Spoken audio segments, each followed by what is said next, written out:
Hello everyone, and welcome to my virtual poster presentation. My name is James Lee, and I'm currently a master's student at Laurentian University. Today, I'm going to be giving a brief introduction on my research titled Catecholamine Biosynthesis and Regulation in Adrenal Cells, the Influence of Sex Hormones. Before I begin, I would like to disclose that I have no affiliations with any organizations, and that this research received financial support from Nossum University and from NSERC. This project focuses on catecholamines and glucocorticoids. Now, what are those? Well, catecholamines are a class of neurotransmitters and hormones, and these include noradrenaline and adrenaline, while glucocorticoids are a type of steroid hormone, with cortisol, also known as the stress hormone, being the most notable glucocorticoid. Catecholamines and glucocorticoids can play a role in influencing blood pressure, and increased levels of both of these have been linked to the development of hypertension, also known as high blood pressure. Hypertension prevalence and sympathetic nerve activity are typically higher in men under the age of 50 compared to age-matched women.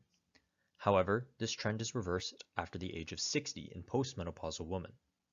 Additionally, men have higher systolic blood pressure changes and urinary epinephrine changes during stress compared to women.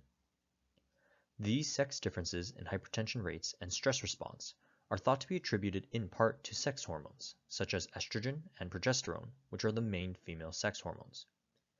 Currently, the mechanism by which these sex hormones regulate catecholamine biosynthesis is poorly understood, and so this study utilized PC12 cells, which are rat adrenal cells, to investigate the effects of sex hormones on the gene expression of enzymes involved in creating catecholamines. To test this, we treated PC12 cells with various concentrations of sex hormones, such as estrogen and progesterone, and dexamethasone, which is a synthetic glucocorticoid. Dexamethasone was used to simulate the activation of the stress response. RNA was then extracted from the cells and converted to cDNA. We used RT-qPCR to measure the gene expression of the enzymes that help synthesize catecholamines. And the enzymes of interest are tyrosine hydroxylase, or TH, which converts L-tyrosine to DOPA, dopamine beta hydroxylase, or DBH, which converts dopamine to noradrenaline, and phenylethylamine N-methyltransferase, also known as PNMT, which converts noradrenaline to adrenaline. All statistics were run on GraphPad Prism 9, and we used a two-factor ANOVA followed by a Tukey's test for our results.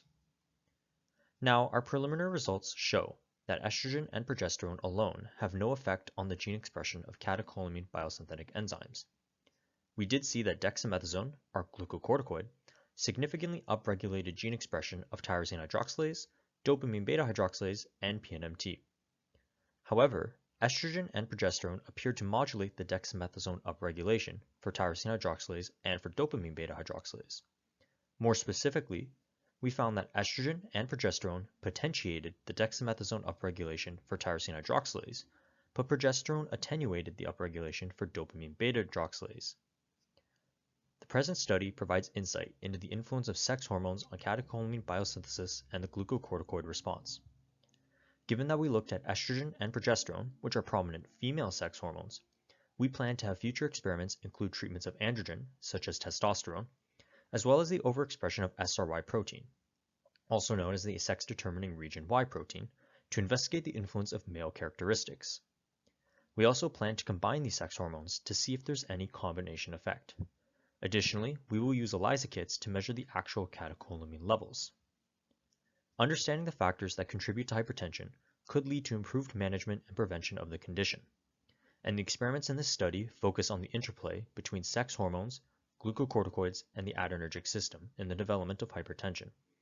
The results from this research will provide insight into the influence of sex hormones on catecholamine biosynthesis and the stress response, which may help to explain the sex differences in hypertension prevalence. Thank you for listening.